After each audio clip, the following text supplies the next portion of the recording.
Welcome to ChiroSphere, where we talk about all things chiropractic and some things, well, not so chiropractic. I'm Dr. Ray Foxworth, your host for ChiroSphere and CEO of ChiroHealth USA, the network that works for chiropractic. Welcome to today's podcast. I'm excited to have my friend, Dr. Miles Bodzin, as our guest. For nearly 2 decades, Dr. Bodzin ran a thriving wellness practice in his community, cultivating high retention rates and making a lasting impact on his patients' lives. But in 2011, he shifted gears, retiring from practice to dedicate himself fully to empowering chiropractors to grow their own practices. As the founder and CEO of Cash Practice Systems, Dr. Bodzin brings his wealth of experience and knowledge to thousands of chiropractors worldwide. But what truly sets him apart is his down-to-earth approach and humble attitude. He connects with audiences on a personal level, inspiring them to reach new heights of success in their practice. Today, you'll learn how you too can master the art of practice growth and create a practice of lifelong questions. So welcome, Miles. Hey, Ray, good to see you. It's really good. It's Good to be see here. you, my friend. Yeah, you talk about we've known each other a long time in this kind of casual atmosphere. I can't help but think of you every time, I'm living in Tennessee now, and I'll go drive the Tail of the Dragon, and I'll end up at Deals Gap. And I know you know who Deals Oh, yeah. I know you know Deals Gap. And I always picture you in there when I'm there thinking about, I know you're riding your motorcycles. And so it's good to see you. It's good to see you, even virtually. Yeah. For motorcycle enthusiasts, if you've never done the Dragon's Tail, it is 318 curves in 11 miles. So you can really get your lean on. Yeah, I see a lot. I'm not on a motorcycle myself. I'm out there driving sports cars, but nonetheless, it's a lot of fun. It's nice to be so close to it. Literally, where I keep my cars in storage is 15 minutes from there. So it's really nice. Yeah, it is a absolutely wonderful. There are a lot of great roads in Tennessee, North Carolina. As a matter of fact, in about 2 weeks, we're headed, don't know if you've been there, but we're headed to the Ozarks, to Eureka Springs. Yeah. Just absolutely amazing. That's Arkansas roads. area, right? Yeah, it is. Yeah. Northern part of Arkansas. Yeah. So if you would, I want people to kind of get to know you and kind of the why behind what you do. Sure. So if you would kind of share a pivotal moment from your years of running a successful wellness practice that ultimately led you to your decision to shift to focus on helping other chiropractors grow their practice. It's a great question. And I'll share this.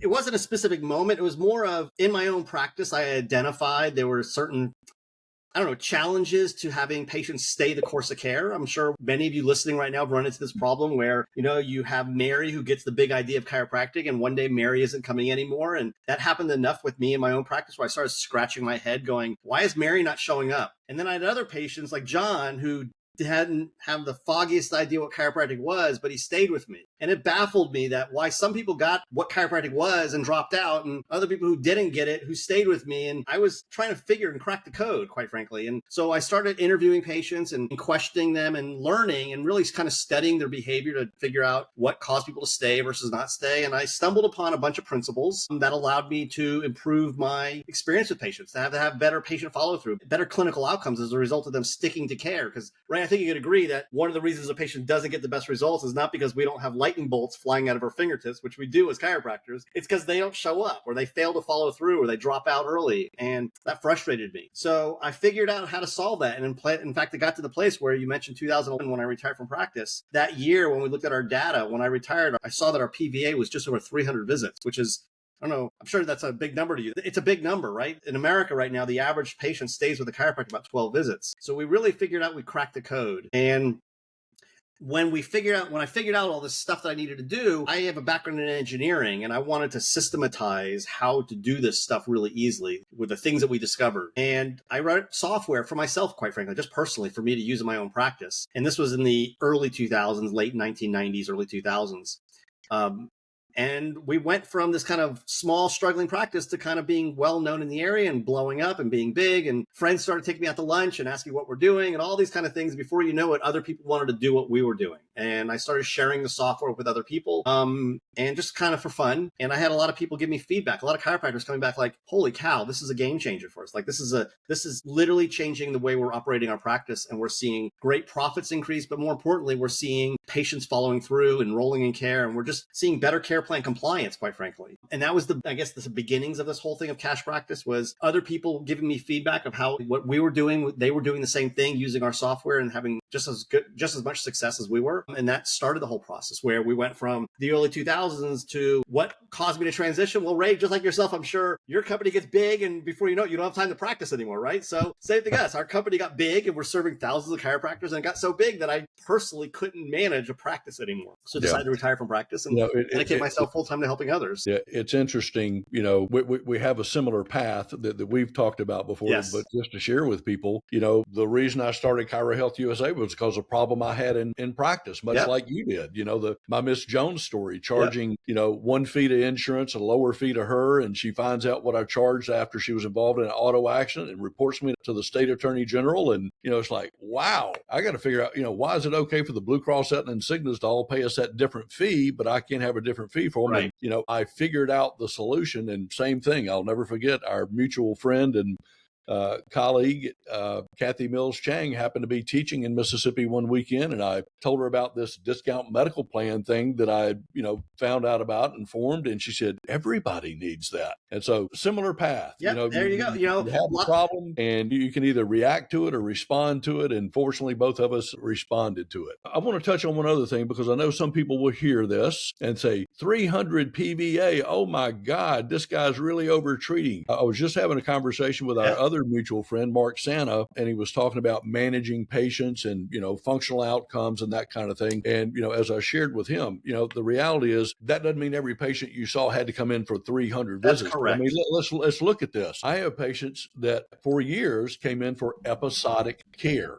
You're on the bus, off the bus, as Kathy used to say, or still does say. And so, over time, that's not your treatment plan, but let's face it, I don't know too many people have actually cured back pain, but what we're able to do is help people learn how to manage it. And if you manage it over a lifetime, that's how you can get to some of those numbers. So just want to clarify that. It also could mean I'm just a terrible chiropractor and it took me a lot of care to get people well. It could be that, but you're right. But here's the thing. I'm not saying everybody that was their treatment plan. You're right. If someone's been with you for 15 years because they're doing maintenance and wellness care or supportive care, whatever it is you're doing, let's be frank, visits add up over time, right? That's just the reality. If you've had a practice for 20 years, 15, 20 years, you're going to have people that have been with you for a long time. So we've had plenty of people who were longer than that and plenty of people who were less than that. That's just on average when you look at a broad scope of people, and you do an average. That's what averages are. So because I have some insight into your company and system, because I've used it in my practice, for those that aren't familiar with, when you say cash practice systems, that's with an S. What are the actual components that make up cash practice systems? Well, let me just start with our name real quick, cash practice. Let me just put it out there right now. You do not have to be a cash practice to use what we offer. Let me just clarify that. It just happened to be the name I chose of the company years ago, and that's what stuck. But you don't have to be a cash practice. Why did I choose that name? You bought 10,000 and you bought 10 business cards, and you didn't want to change the name. Exactly. I didn't want to change the name once we had the name. It was because it was like we're doing a lot of cash doing what we're doing, but that wasn't really. You don't have to be. Quite frankly, in my own practice, we had about 20% of our revenue was still insurance. So you can do this with insurance too. So let me just put that out there. From the standpoint of what our systems are, we have 4 systems, and we have 4 systems for a very specific reason. Going back to my, the earlier question of like the things we discovered, there were 4 things I discovered in practice when I interviewed patients and was doing this analysis and kind of figuring out what drove their behavior. We call them now the 4 F's. It's an easy way to remember them. And I'll just mention these 4 F's real quick, because ultimately the systems we provide are the things that allow you to do these 4 things. So the 4 things we identified was patients in order for them to follow through with care and not drop out, and what they had, the people who didn't get the big idea of chiropractic, but yet they stayed, and those who dropped out, what they didn't have going on. These are the 4 things we identified. Number one, they had their care forecasted. They knew from the beginning what they were signing up for. They knew what their financial responsibilities were. They knew what their treatment plan responsibilities were. They basically knew what their time and money commitments were right from the beginning. That was a very important component, that they knew what they were signing up for. Number 2 is, we call that forecasting care. That's just an easy way to remember that.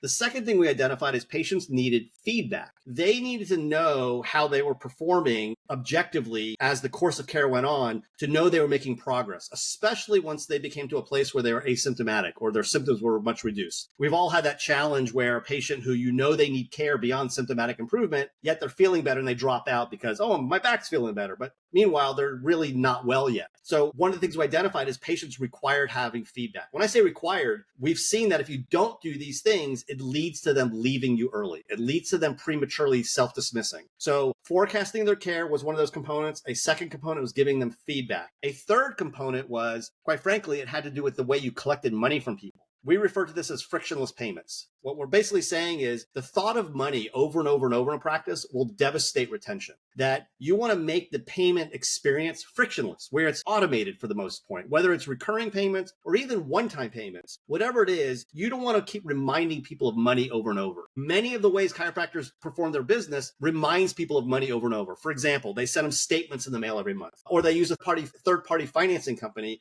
that will send them bills in the mail every month, or they have them stop at the front desk to make payments every visit. All of this stuff that's repetitive, that deals with money, will sabotage patients' follow through. So what we identified is by removing the thought of money repeatedly, people stayed the course of care better. And then the fourth component is what we call frequent contact. And that's basically our patient education efforts, that we're continuously having our name in front of people. It's not just the content, but it's literally the frequency. How often are you marketing and educating your patients in and outside of the office? And we refer to that as frequent contact. So the 4 F's are frictionless payments, forecasting care, feedback, and frequent contact.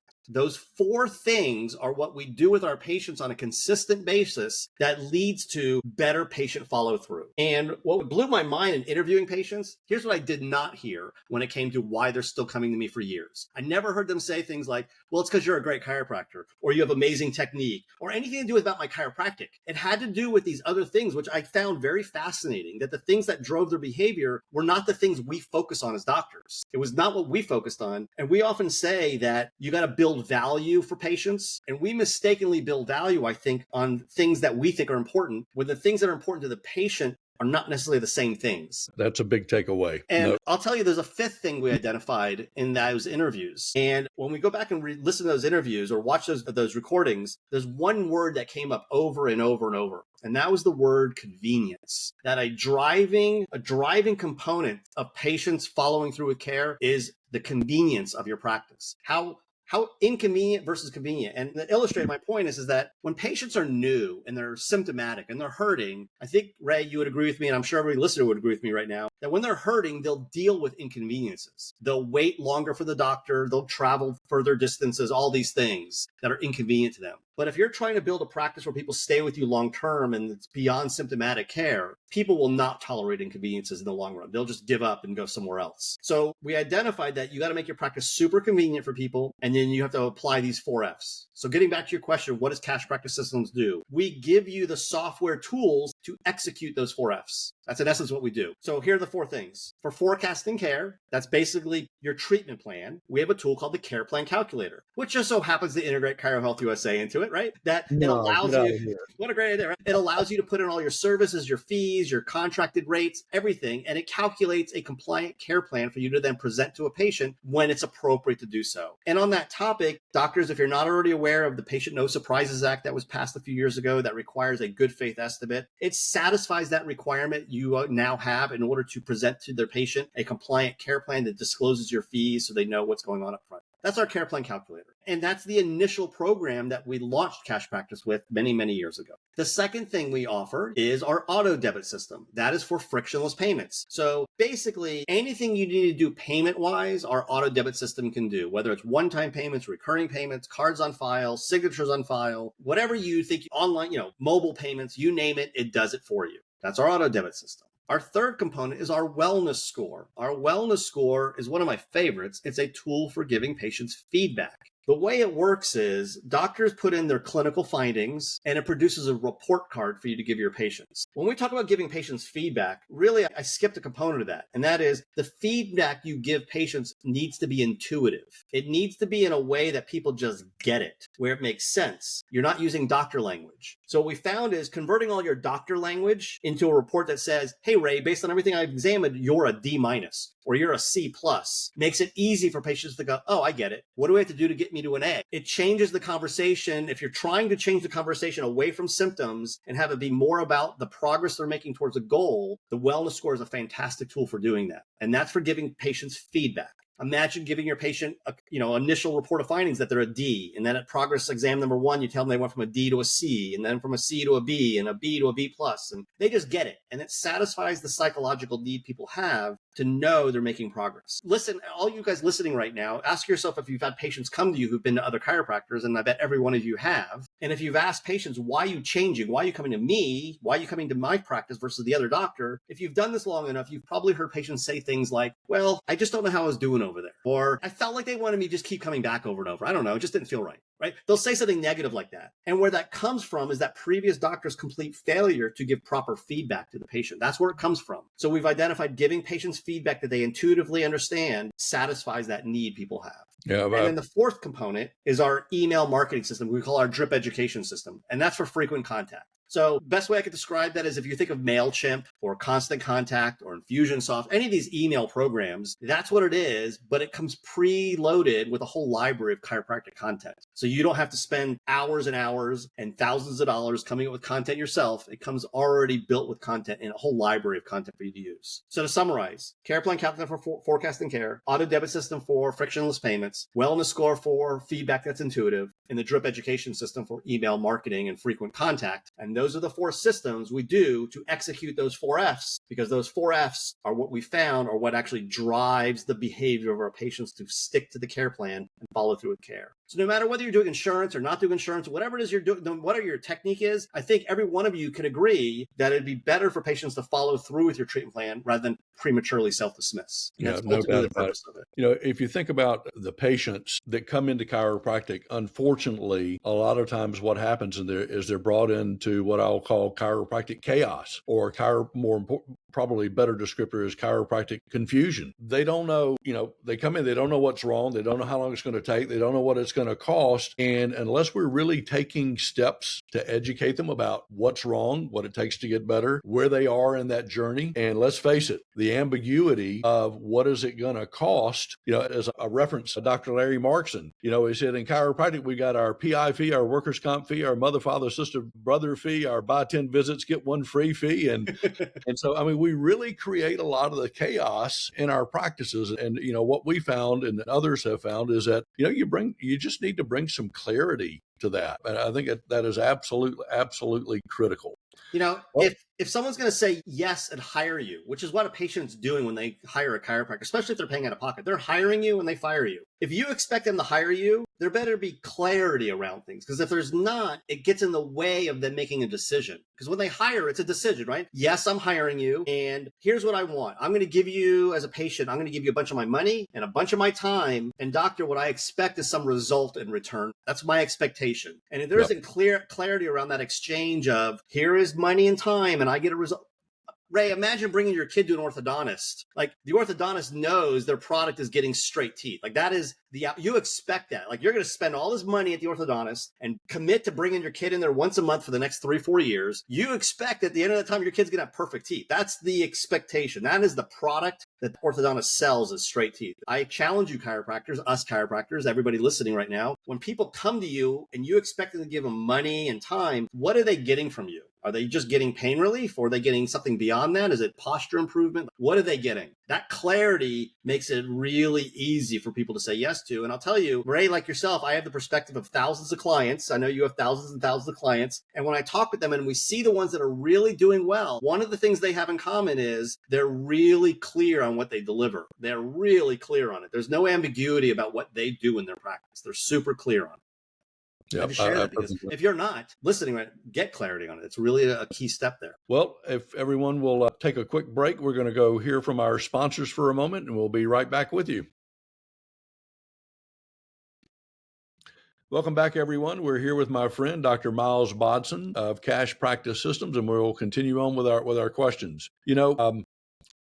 Something you said about the orthodontist really hits home for me. I had 2 young boys growing up, and I'll never forget, when I go to another doctor's office, I like to watch what's happening. Right. And man, you talk about a process. So we go in the orthodontist office, they take these pictures of my kids' teeth, put them up on a big ass flat screen TV. And I said, oh my God, take them down. Yeah. And they say, here's what's going to be needed. And it's, $7,000 a kid or $176 a month with a payment coupon book. I said, sign me up for the coupon book. And I walked out of there. I said, pardon my French, son of a bitch. I just bought $14,000 worth of orthodontia in less than 30 or 45 minutes and never thought a second about it. That's right. And, to the degree that we can create that kind of environment where people know, hey, here's what's wrong. Your kid's ugly teeth. Here's how you can pay for it. Here's how long it's going to take.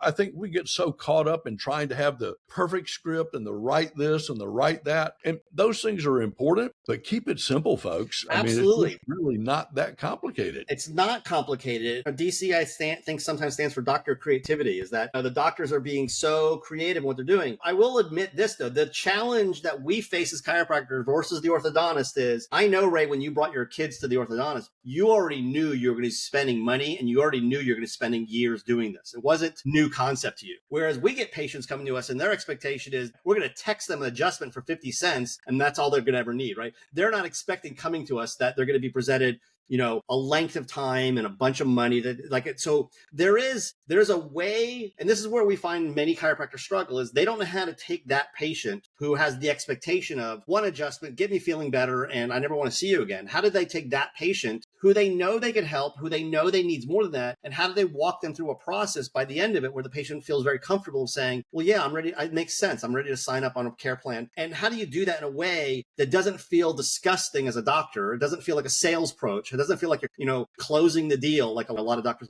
There's a way to do it where it feels genuine and you feel good about the experience without some of the ugly language that I've seen in our profession. There is a way to do it, but that is where many stumble. So I just want to highlight, it's a good analogy to orthodontist, but I also want to use it to highlight the fact I do understand chiropractors don't have it as easy as orthodontists because people come into us with one preconceived notion versus how they approach the orthodontists. They come in already expecting that. So yeah, I was talking with someone earlier today on another episode, and the reality is the public does have a hard time. I've had those patients that have left other chiropractors and had all kind of experiences, and unfortunately, when you go into the yellow pages or you search online for someone, you have no idea what you're about to experience. And not to go into this deeply because I've covered it before, is until we get to a point in our profession where we have clearly, like the medical profession did, you had at first just general practitioners. And then you had family, and then you had geriatric, and then you had internal. Chiropractic's not evolved to that point yet. I hope we do soon, to where, it's okay to practice whatever brand of chiropractic you choose, but we need to bring some clarity to the public, if you will, about there are different approaches, whether,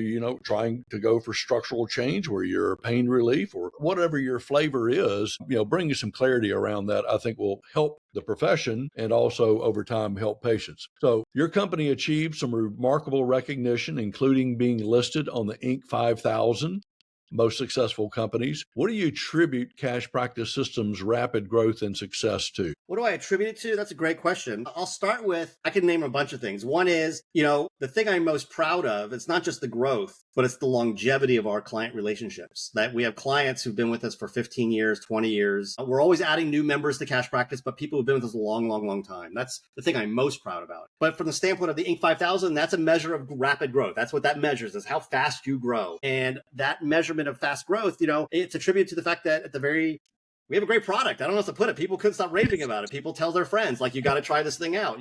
That's what I attribute to. I attribute it to, outcomes. The outcomes that people are seeing great results and they tell their buddies, and before you know it, other people are doing it. I'll also say, if you go look at our Google reviews or our Capterra reviews, you will see across the board, we are almost 100% 5-star reviews. And if you read those reviews and you spend time looking at them, you're going to see that the common theme in there is the level of service we provide to people. That the one thing we took away, I think that we really learned well in my chiropractic practice that we took into Cash Practice was, that Ritz-Carlton experience, that when you work with us, you will see the level of service. And we have clients of ours who routinely call saying, I have my team call just to talk with your team as an example of how I want them talking with our patients. Like, there's a lot of training. So what do I attribute that rapid growth to? It's a combination of a lot of things. It's great service, great product, great outcomes. And, that leads to a product that people really want, a service that people really have. Compare that to some, other providers out there. I know in chiropractic, there's some other big names that provide merchant processing out there as an example. And being that we're in the merchant we're not a merchant provider per se, but we provide merchant accounts to clients. What I mean is, we're not like a bank. We're kind of a middleman person. But the point is that when you compare us to other providers that we can compare to, some of the big names out there, I don't want to throw anybody's name under the bus right now, but you'll see across the board, they have 3-star and less reviews. Like, go look at the reviews online. You'll see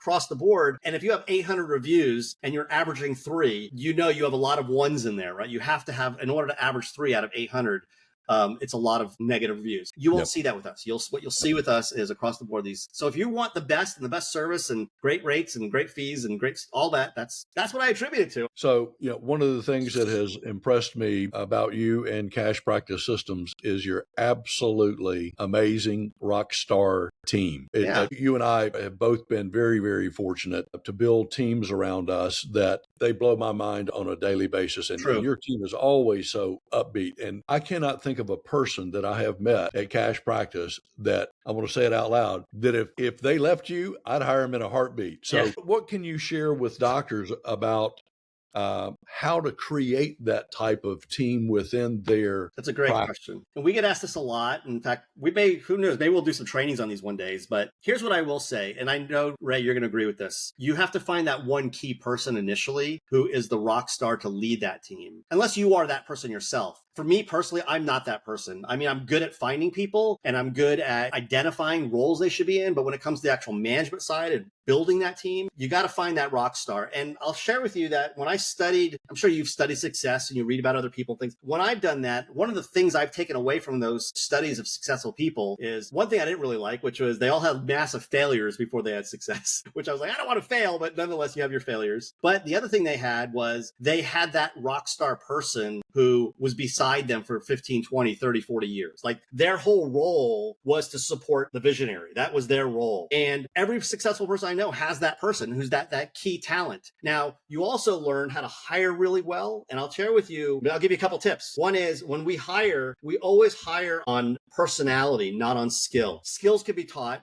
but personality and people skills is very different, right? So we always hire on that that's our primary thing, as well as coachability. Are they coachable? And what kind of personalities do they have? Will they fit with the team, with the culture?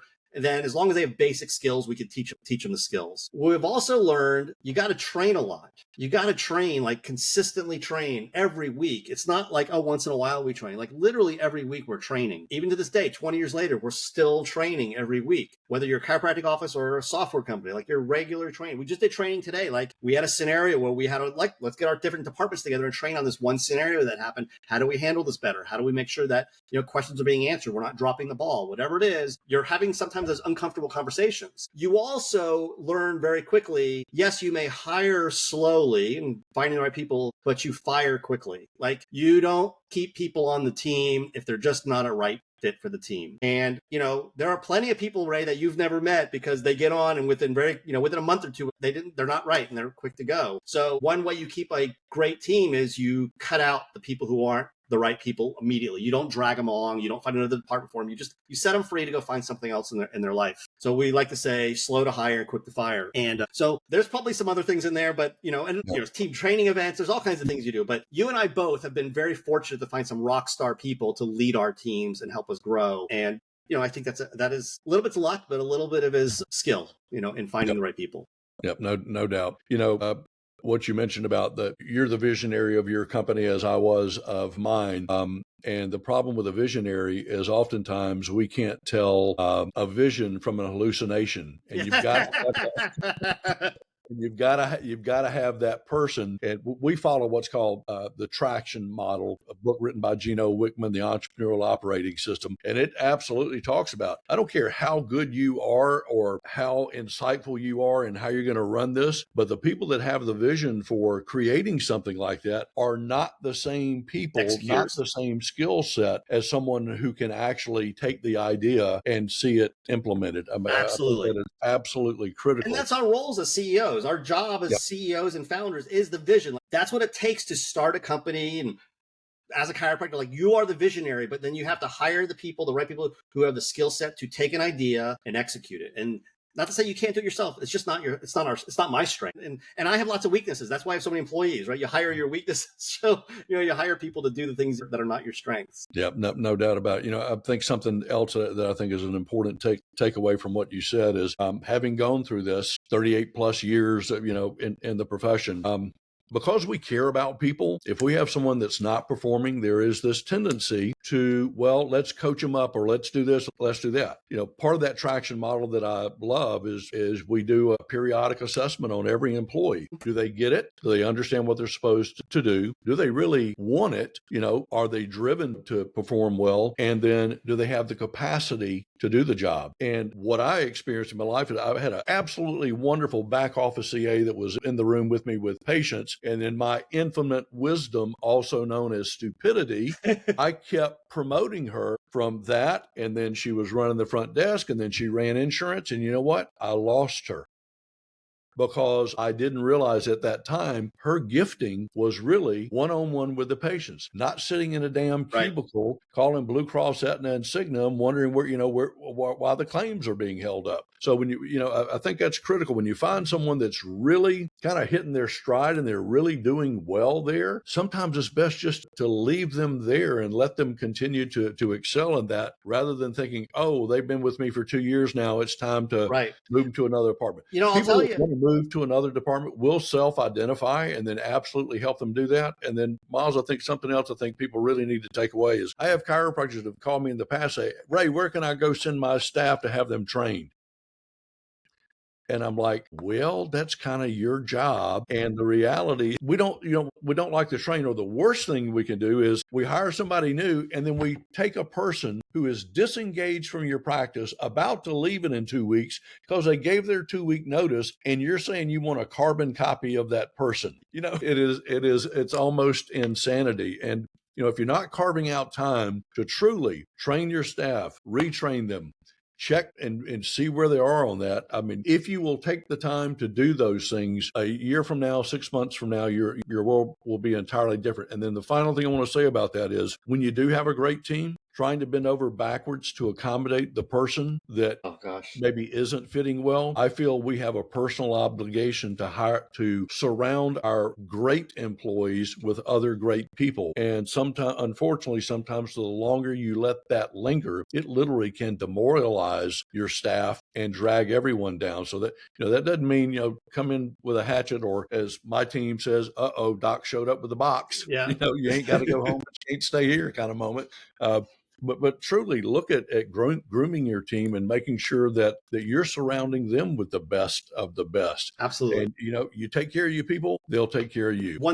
Your priority as founder and CEO of a company is to take care of your team, not your customers. Customers will be taken care of by your team if you take care of your team. And you bring this up about maybe keeping an employee in a department, and some people might go, well, how do you do growth and how do you do promotions? There's a way to do that within a department without them leaving that area. Oh, it's interesting. I've interviewed my employees as well about job satisfaction, these things. And I'll tell you, one of the things that comes across routinely as one of the most important things, and it doesn't surprise me, but it's not something I think most people think about. It's just simply your employees having a voice in what the decisions are, like letting them contribute, asking their opinion about things, not just simply dictating from the top down, but letting them have a say in things, even if ultimately you make the decision. I have seen routinely over and over and over that is one of the most important values people place in their jobs, is that they're heard, they're listened to, and their voice matters, along with other things. There's other things that contribute to that, but that routinely comes up. And I'll share with you, when it comes to like employee retention and those things, another thing I'll just share with you, a little tip that I don't think a lot of people think about, is we believe that a great working environment will thrive if you remove the things that make it not thrive. And one of the things we find that makes it not thrive, you mentioned one, keeping someone on that's kind of demoralizing the rest of the team. Another one we've identified is gossip. Gossip is the cancer of a good working environment. So literally in our core values in our company, one of them is no gossip. Like that's literally one of our core values. And I encourage doctors to consider that if you look at any kind of drama or issues that have occurred in your business, it's usually because of some kind of gossip going on. So I just throw that as another tip. That's one of the things we've identified to completely remove. And the culture knows that. The team knows that. It's not just simply we don't do it. Like they all know we don't do that, right? So if anybody sees it going on, it's very quickly called out. No doubt. We call those terrorists. Yeah, exactly.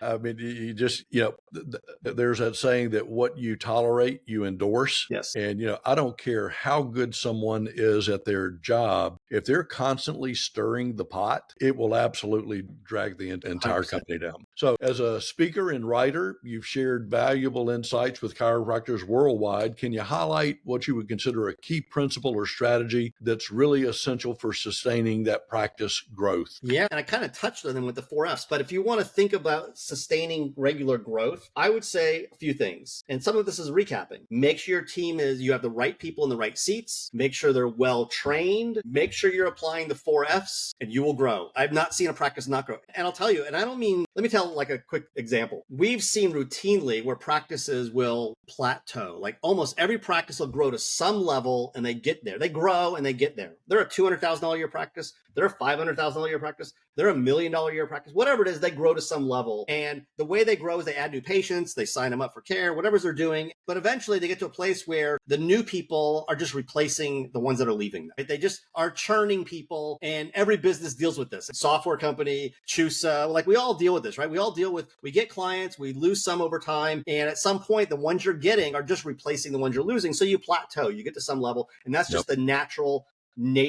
growth of a business. However, when we look at our clients, we don't see that. The clients who really take hold of this principle of these 4Fs and do them, what we see is year after year, they continue to grow. And I can share case study after case study after case study of doctors who've been doing this for 10 plus years now, and they're still growing. What I mean is you look at their revenue, and every year the revenue is getting larger and larger and larger. A decade plus, they're still growing. 15 years plus, they're still growing. Why? Because they've gotten better at not losing people. So as they filled their bucket of people, yeah, they still lose people, but they're still adding more people to the practice than they're losing on a regular basis. And as a result, they continue to grow. So if you want the secret to growth, it's not just, I love these testimonials. You open up the chiropractic magazines, our trade magazines, and it's, I hired coach so-and-so and I doubled my practice in a month. Well, we all know what they did. They all learned how to sell and do prepays, and they collected a bunch of money one month compared to the prior month. And the reality is that's not growth. That's just you borrowed a bunch of money from patients in advance, and it's not really your money, and you didn't really grow. You just had a good month. If you really want to know the secret to growth, it's you need to master enrolling people and keeping them. Whether it's, maintenance or supportive care or wellness, whatever it is, if you truly want to know long-term growth, it's like your business, Ray. It's like my software company. It's like every software business out there. It's like every subscription business out there. It's you're adding clients and you're not losing. You're adding more every month than you're losing every month. Yeah, that's right. critical. That's ultimately, we're all going to lose people over time. That's just the reality. People die, they move, whatever. You're going to always have some attrition, but you're always adding more than you're losing. Yep. That's what will lead to long-term growth. That's ultimately it. So Miles, if people want to find out more about the cash practice systems, what's the best way to contact you or someone at the company? So the best thing to do is, first of all, our website is simply cashpractice.com. Easy to remember, cashpractice.com. I'll throw another URL out there for you guys. You can go to loyalpatientjourney.com. It's just a fun website. You can go to check things out about creating loyalty in your patients, loyalpatientjourney.com. But if you want to contact us, go to cashpractice.com. You'll see a button on there that says book a 10-minute call or book a call. And you could do that and reach out to one of our team members, and they will be happy to answer your questions, give you a demo, whatever it is you want to learn. We're happy to assist you. Of course, you can just peruse the website. There's a whole bunch of stuff on the website you can peruse. And that's probably the best thing to do. So I've got some just for fun questions. Sure. Who's your hero and why? Who's my hero and why? That's a great question. Well, I'll say this. Probably my biggest hero is my mom. And I know that sounds maybe a little corny, but it's true. Here she is, going to be 99 this year. She's always been one to live life to the fullest. If I showed you a picture of her right now on the phone, like me and her talking, she's always got a smile on her face. She's not a grumpy old woman. She's a happy-go-lucky person and never one to miss excitement and adventure in her life. So that's awesome. Yeah, she, I hope that I live to 99 and plus and have just the same attitude she has in life. And still driving that sports car down the Dragon. Yeah, still driving the sports car down the Dragon. So what's a talent that you have that most people don't know about? That they don't know about. Well, I am artistic. I am a very creative person. I'll share one right now. We're building a house right now. And in the process of building that home, we're starting to build a home. I've been working with an architect, but to be transparent, probably 95% of what you see on those plans is me creating that. Now, hopefully people like it. I like it a lot, but there's a lot of creativity. And to to give a little background, my mom's an artist, and that's kind of where it came from. In our family, there's a lot of artistic talent in our family. My artistic comes out more in creativity of software design and architectural design, that kind of stuff. I'll share another talent I think I have. People often will comment on this, and that is I usually have the ability to bridge the gap between the language between people. I don't mean by like English to Chinese. I mean, like, how do you bridge technical language to business language? And how do you get those two people who speak different languages to understand the same concepts? Translation. I can translate between like the technical world and the business world, or human nature world to the business. That's one thing I seem to have a good skill at. No doubt. What's the worst job you ever had? So it's funny. It was a one-day job. I know exactly. I remember when I was a teenager, I got hired to go walk through a mall downtown San Diego wearing a sandwich board. You know what a sandwich board is? I wore a sandwich board. You see people on the street corners with the signs spinning them around, advertising, stores for sale. Yeah, well, this was guy. I was wearing it literally like a shirt you wear over your body, and walking around a mall with it. And after about an hour or two of doing it, I said, this is ridiculous. I am so mortified, basically, walking around this mall wearing this. I ended up ditching the thing and saying, I'm not doing this. This is not me. That's funny. It's funny. Well, Miles, I really appreciate you spending some time with me today and with our audience. And thanks to everyone who's listening to the ChiroSphere podcast. Please subscribe and share the podcast with your friends, and let us know who you'd like to hear from in the future or what topics you would like us to cover. If you want to learn more about ChiroHealth USA and how we can help you develop a compliant, profitable discount strategy that will absolutely grow your practice, income, and most important, profitability, call us at 888-719-9990 or visit our website at chusa.com. That's how you spell Chusa, to find out why ChiroHealth USA is the network that works for chiropractic and you. Make it a great day.